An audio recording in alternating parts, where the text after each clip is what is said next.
ಷಡಕ್ಷರಿ ಸಂದರ್ಭದಲ್ಲಿ ಮಾರ್ಮಿಕ ಮಾತುಗಳನ್ನಾಡಿದ್ದಾರೆ. ನನ್ನನ್ನ ಮಂತ್ರಿ ಮಾಡಿದ್ರೆ ಸರ್ಕಾರ ಬಿದ್ದೋಗುತ್ತಂತೆ ಹೀಗಂತ ತುಮಕೂರಿನಲ್ಲಿ ಶಾಸಕ ಕೆ ಷಡಕ್ಷರಿ ಮಾರ್ಮಿಕ ಮಾತುಗಳನ್ನಾಡಿದ್ದಾರೆ.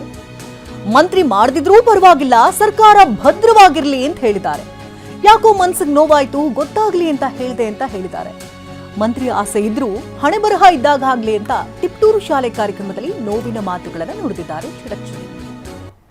ಯಾಕೆಂದ್ರೆ ಬಹಳಷ್ಟು ಜನ ರೈತರು ಪಾಪ ಬೇಕು, ನಾನು ಇರಬೇಕು ಅಂತ ಹೇಳಿ ಕಳಿಸ್ತಾರೆ. ಆಯ್ತು, ಈ ಸಂದರ್ಭದಲ್ಲಿ ಹೇಳಕ್ ಬೇಕಾಗಿರಲಿಲ್ಲ, ಯಾಕೋ ಮನಸ್ಸಿನ ನೋವಾಯಿತು, ಅದು ಗೊತ್ತಾಗ್ಲಿ ಅವ್ರಿಗೆ ಅಂತ. ಯಾಕೆಂದ್ರೆ ಮಂತ್ರಿ ಮಾಡಿದ್ರೆ ಬಿದ್ದೋಗುತ್ತೆ ಸರ್ಕಾರ ಅಂತಾರಲ್ಲ, ಅದಕ್ಕೋಸ್ಕರ ನಾನು ಮಂತ್ರಿ ಮಾಡೋದು ಬೇಡ, ಸರ್ಕಾರ ಭದ್ರವಾಗಿರಲಿ, ನಾನು ಮಂತ್ರಿ ಆಗಿರೋದು ಚಿಂತೆ ಇಲ್ಲ. ಯಾಕೆಂದ್ರೆ ಬಹಳಷ್ಟು ಜನ ರೈತರು ಪಾಪ ಬೇಕು, ನಾನು ಇರಬೇಕು ಅಂತ ಹೇಳಿ ಕಳಿಸ್ತಾರೆ. ಆಯ್ತು, ಈ ಸಂದರ್ಭದಲ್ಲಿ ಹೇಳಕ್ ಬೇಕಾಗಿರಲಿಲ್ಲ, ಯಾಕೋ ಮನಸ್ಸಿನ ನೋವಾಯಿತು, ಅದು ಗೊತ್ತಾಗ್ಲಿ ಅವ್ರಿಗೆ ಅಂತ. ಯಾಕೆಂದ್ರೆ ಮಂತ್ರಿ ಮಾಡಿದ್ರೆ ಬಿದ್ದೋಗುತ್ತೆ ಸರ್ಕಾರ ಅಂತಾರಲ್ಲ, ಅದಕ್ಕೋಸ್ಕರ ನಾನು ಮಂತ್ರಿ ಮಾಡೋದು ಬೇಡ, ಸರ್ಕಾರ ಭದ್ರವಾಗಿರಲಿ, ನಾನು ಮಂತ್ರಿ ಆಗಿರೋದು ಚಿಂತೆ. ಡಿಕೆ ಶಿವಕುಮಾರ್ ಸಿಎಂ ಆಗೋ ಮುಂಚೆನೆ ಸಾಕಷ್ಟು ದೇಗುಲಕ್ಕೆ ಟೆಂಪಲ್ ರನ್ ಅನ್ನ ಸುತ್ತಿದ್ರು. ಆದ್ರೆ ಆ ದೇಗುಲಕ್ಕೆ ಭೇಟಿ ನೀಡಿದಕ್ಕಾಗಿಯೇ ಡಿಕೆ ಶಿವಕುಮಾರ್ಗೆ ಬದಲಾಯಿತಂತೆ ಲಕ್. ಶ್ರೀ ಪಂಚಮುಖಿ ಆಂಜನೇಯ ದೇಗುಲಕ್ಕೆ ಭೇಟಿಯನ್ನ ಕೊಟ್ಟಿದ್ರು ಡಿಕೆ ಶಿವಕುಮಾರ್. ರಾಯಚೂರಿನಲ್ಲಿರುವಂತಹ ಶ್ರೀ ಪಂಚಮುಖಿ ಆಂಜನೇಯ ದೇಗುಲ ಇದು. 2025 ಅಕ್ಟೋಬರ್ನಲ್ಲಿ ಈ ದೇಗುಲಕ್ಕೆ ಭೇಟಿಯನ್ನ ಕೊಟ್ಟಿದ್ರು. ಈ ಹಿಂದೆ ಈ ದೇಗುಲಕ್ಕೆ ಭೇಟಿ ಯಾರ್ಯಾರು ಕೊಟ್ಟಿದ್ರು ಆ ನಾಲ್ವರಿಗೂ ಕೂಡ ಸಿಎಂ ಪಟ್ಟ ಒಲಿದು ಬಂದಿತ್ತು. ಗುಂಡೂರಾವ್, ಬಂಗಾರಪ್ಪನವರು, ಮೊಯ್ಲಿ ಹಾಗೆ BSYಗೆ ಪಟ್ಟ ಸಿಕ್ಕಿತ್ತು. ಇನ್ನು ಪಂಚಮುಖಿ ಆಂಜನೇಯನ ಮಹಿಮೆಯಿಂದಾಗಿ 5ನೇ ವ್ಯಕ್ತಿಗೆ ಇಲ್ಲಿ ಸಿಎಂ ಪಟ್ಟ ದೊರಕಿದೆ ಎನ್ನುವಂಥದ್ದು ದೇವಸ್ಥಾನದ ಆಡಳಿತ ಮಂಡಳಿ ಹೇಳ್ತಾ ಇದ್ದು. ಈ ಬಗ್ಗೆ TV9 ಜೊತೆ ಸಂತಸವನ್ನ ವ್ಯಕ್ತಪಡಿಸಿದ್ದಾರೆ ಅರ್ಚಕ ಶ್ಯಾಮಾಚಾರ್ಯ. ಡಿಸಿಎಂ ಆಗಿದ್ದ ವೇಳೆ ಪತ್ನಿ ಸಮೇತವಾಗಿ ಪಂಚಮುಖಿ ದೇವರ ದರ್ಶನವನ್ನು ಪಡ್ಕೊಂಡಿದ್ರು. ಇದೇ ವೇಳೆ ಪಂಚಮುಖಿ ಪ್ರಾಣದೇವರ ಪ್ರತಿಷ್ಠಾಪಿಸಿ ಮಧು ಅಭಿಷೇಕ, ಇಷ್ಟಾರ್ಥ ಪೂಜೆಯನ್ನು ಸಲ್ಲಿಸಿದ ಬಳಿಕ ಸಿಎಂ ಆಗೇ ಆಗ್ತೀರಿ ಅಂತ ಅರ್ಚಕರು ಹೇಳಿದ್ರಂತೆ. ಡಿಕೆ ಶಿವಕುಮಾರ್ಗೆ ಸಿಎಂ ಆಗ್ತೀರಿ ಅಂತ ಅರ್ಚಕರು ಹೇಳಿದ್ರಂತೆ. ಅದರಂತೆಯೇ ಈಗ ಸಿಎಂ ಆಗ್ತಿದ್ದಾರೆ. ಈ ದೇವಸ್ಥಾನಕ್ಕೆ ಬಂದು ಹೋಗಾದ್ಮೇಲೆ ಅವರಿಗೆ ಲಕ್ ಬದಲಾಯಿಸಲಾಗಿದೆ ಅಂತ ಹೇಳ್ತಿದ್ದಾರೆ ಅರ್ಚಕರು.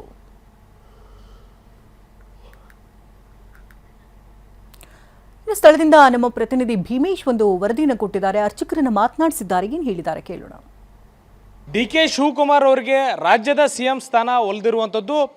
ಅವರು ರಾಯಚೂರಿನ ಪಂಚಮುಖಿ ದೇವಸ್ಥಾನಕ್ಕೆ ಬಂದಂಥ ಸಂದರ್ಭದಲ್ಲಿ ಮೂಲ ಅರ್ಚಕರಾಗಿರುವಂತಹ ಶ್ಯಾಮಾಚಾರ್ಯರು ಒಂದು ಭವಿಷ್ಯವನ್ನು ನುಡಿದಿದ್ರು. ಡಿಕೆ ಶಿವಕುಮಾರ್ ಅವರು ಸಿಎಂ ಆಗೇ ಆಗ್ತಾರೆ ಅನ್ನುವಂತಹ ಭವಿಷ್ಯವನ್ನು ಅದೇ ದಿನ ನುಡಿದಿದ್ರು. ಈಗ ಅದು ಸತ್ಯ ಆಗ್ತಾ ಇದೆ. ನಿಮ್ಮ ಜೊತೆ ಮಾತನಾಡಲಿಕ್ಕೆ ಶ್ಯಾಮಾಚಾರ್ಯ ಇದ್ದಾರೆ, ಅವ್ರು ಮಾತಾಡ್ತೀನಿ. ಗುರುಗಳು ಹೇಳಿ, ತಾವು ಡಿಕೆ ಶಿವಕುಮಾರ್ ಅವರು ದಂಪತಿ ಬಂದಂಥ ಸಂದರ್ಭದಲ್ಲಿ ಪೂಜಾ ಪುನಸ್ಕಾರಗಳನ್ನು ಏನು ಮಾಡಿದ್ರು, ಆ ಸಂದರ್ಭದಲ್ಲಿ ತಾವು ಭವಿಷ್ಯ ನುಡಿದಿದ್ರಿ. ಇದು ಈಗ ಅದು ಸತ್ಯ ಆಗ್ತಾ ಇದೆ, ಏನು ಹೇಳ್ತೀರಿ ಅಂತ? ನೋಡಿರಿ, ಅವರು ಫಸ್ಟು ಮಂತ್ರಾಲಯಕ್ಕೆ ಹೋಗಿ ರಾಘವೇಂದ್ರ ಸ್ವಾಮಿಗಳ ದರ್ಶನ ಪಡೆದು, ಅಲ್ಲಿ ಗುರುಗಳ ದರ್ಶನ ಪಡೆದು ಮತ್ತು ಪಂಚಮುಖಿ ಬಂದು ಇಲ್ಲಿ ಮಧು ಅಭಿಷೇಕ ಮತ್ತು ಪುಷ್ಪಾರ್ಚನೆ ಮಾಡಿಸಿದ್ದಾರೆ. ಅವರು ಇಷ್ಟ ಕಾರ್ಯ ಮನಸ್ಸಿನಲ್ಲಿ ಪ್ರಾರ್ಥನೆ ಮಾಡ್ಕೊಂಡಿದ್ದಾರೆ. ಹಾಗಾಗಿ ಮಧು ಅಭಿಷೇಕ ಅಂದರೆ ಭಾಳ ವಿಶೇಷ. ನಮ್ಮ ನೆನಪಿನಿಂದ ನಮ್ಮ ತಂದೆಯವರ ಕಾಲದಲ್ಲಿ ಗುಂಡೂರಾವ್ ಅವರು ಇಲ್ಲಿ ಒಂದು ಮಂಡಲ ಸೇವೆ ಮಾಡಿಸಿದ್ರು. ಹಾಗಾಗಿ ಅವರು CM ಆದರು. ಆಮೇಲೆ ವೀರಪ್ಪ ಮೊಯ್ಲಿಯವರಾದರು, ಬಂಗಾರಪ್ಪ ಅವರು ಆದರು ಮತ್ತು ಯಡಿಯೂರಪ್ಪನವರಾದರು. ಈಗ ಇವರು ಸೇವೆ ಮಾಡಿಸಿದ್ದಾರೆ. ಇವರು ಸಹ ಆಗ್ತಾರೆ ಅಂತ ಅವತ್ತು ಹೇಳಿದ್ವಿ. ಈಗ ಆಗಿದ್ದಾರೆ. ಎಲ್ಲ ಹರಿವಾಯು ಗುರುಗಳು ಪಂಚಮುಖಿ ಪ್ರಾಣದೇವರ ಆಶೀರ್ವಾದ ಮತ್ತು ರಾಯರ ಆಶೀರ್ವಾದದಿಂದ ಆಗಿದ್ದಾರೆ. ಇಷ್ಟಾರ್ಥ ಪ್ರಾಪ್ತಿಗಾಗಿ, ಅನುಗ್ರಹಕ್ಕಾಗಿ ಪ್ರಾರ್ಥನೆ ಮಾಡಿ ಎಲ್ರಿಗೂ ಕೂಡ ಆ ಒಂದು ಹುದ್ದೆ ಒಲ್ದಿರುವಂಥದ್ದು. ಈ ಕ್ಷೇತ್ರದ ಮಹಿಮೆ ಏನಿದೆ ಅನ್ನುವಂಥದ್ದು? ಇದು ನೋಡ್ರಿ, ಕ್ಷೇತ್ರ ಅಂದರೆ ಇದು 5 ಮುಖದ್ದು ದೇವರು, ಪಂಚಮುಖಿ ಪ್ರಾಣದೇವರು. ಪೂರ್ವೇ ಕಪಿಮುಖೆ, ದಕ್ಷಿಣೆ ನಾರಸಿಂಹ, ಪಶ್ಚಿಮೆ ಗಾರುಡ, ಉತ್ತರ ಸೂಕರ, ಊರ್ಧ್ವ ಹಯಗ್ರೀವ ಅಂತ 5 ಅವತಾರ. 5 ಅವತಾರದಲ್ಲಿ ಕೂತಿರೋ ಪ್ರಾಣದೇವರು ಮತ್ತು ಸ್ವಯಂ ಉದ್ಭವ ಆಗಿರೋದು. ಹಾಗಾಗಿ ಭಾಳ ವಿಶೇಷ. ಇಲ್ಲಿ ಯಾರು ಬಂದು ಪ್ರಾರ್ಥನೆ ಮಾಡ್ಕೊಂಡು ಪೂಜಾ ಸೇವಾ ಕಾರ್ಯಕ್ರಮ ಮಾಡಿಸ್ತಾರೆ, ಅವರಿಗೆ ಗ್ಯಾರಂಟಿ 1 ವರ್ಷದಲ್ಲಿ ಅವ್ರ ಕೆಲಸ ಆಗುತ್ತೆ ಎಂಬುದು ನಮ್ಮ ತಂದೆಯವರ ಕಾಲದಿಂದನೂ ಬಂದಿದೆ, ಈಗಲೂ ನಡೆಯುತ್ತೆ, ಈಗಲೂ ಭಗವಂತ ನಡೆಸ್ತಾ ಇದ್ದಾರೆ. ಪೂಜೆ ಮಾಡಿದಂಥ ಸಂದರ್ಭದಲ್ಲಿ ಡಿಕೆ ಶಿವಕುಮಾರ್ ಆಗಲಿ ಅವರ ಏನು ದಂಪತಿ ಬಂದಿದ್ರು, ಆ ಸಂದರ್ಭದಲ್ಲಿ ಏನಾದರೂ CM ಆಗಬೇಕು ಅನ್ನೋಂಥ ಕನಸು ಆಗಿರ್ಬೋದು, ಅವರ ಅಭಿಲಾಷೆನ ವ್ಯಕ್ತಪಡಿಸಿದ್ರ ಅನ್ನುವಂಥದ್ದು? ಅವರು ಮನುಷ್ಯನಲ್ಲೇ ಇತ್ತು. ಅದು ಅವರ ಮನುಷ್ಯನಲ್ಲೇ ಇತ್ತೆ, ಈ ಮನಸ್ಸು ನನಸಾಗಿದೆ. ಏನು ಗುರು ರಾಯರ ಅನುಗ್ರಹ ಇರುತ್ತೆ, ಪಂಚಮುಖಿ ಪ್ರಾಣದೇವರ ಅನುಗ್ರಹ ಇರುತ್ತೆ ಅಂತ ಹೇಳಿದ್ರಿ, ಅವತ್ತು ಹೇಳಿದ್ರಿ. ಏನು ಆ ವಿಚಾರ ಅನ್ನೋದು?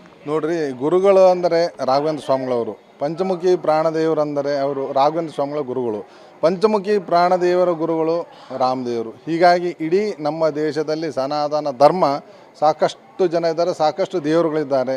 ಹಾಗಾಗಿ ಎಲ್ಲ ಕಡೆ ಹೋಗಿ ಬಂದಿದ್ದಾರೆ. ಅವರಲ್ಲಿ ಇನ್ನೂ ಇದಕ್ಕಿಂತ ಮುಂಚೆ ಕೆಲವು ವರ್ಷಗಳ ಇಲ್ಲಿಗೆ ಬಂದಿದ್ದರು, ಯಾವುದೋ ಮಿನಿಸ್ಟ್ರ್ ಆಗಿದ್ದರು. ಆ ಮಿನಿಸ್ಟರ್ ಆದಮೇಲೆ ದರ್ಶನ ಮಾಡ್ಕೊಂಡು ಹೋದರು. ಈಗ ಡಿ ಸಿ ಎಮ್ ಆದರು. ಡಿ ಸಿ ಎಮ್ ಆದಮೇಲೆ ಈ ಕೆಲವು ತಿಂಗಳಲ್ಲಿ ಅವರು ಸಿ ಎಮ್ ಆಗ್ತಾರೆ, ಗ್ಯಾರಂಟಿ ಆಗಿದೆ. ಎಲ್ಲ ಪಂಚಮುಖಿ ಪ್ರಾಣದೇವರ ಆಶೀರ್ವಾದ ಮತ್ತು ಗುರು ರಾಘವೇಂದ್ರ ಸ್ವಾಮಿಗಳ ಆಶೀರ್ವಾದ.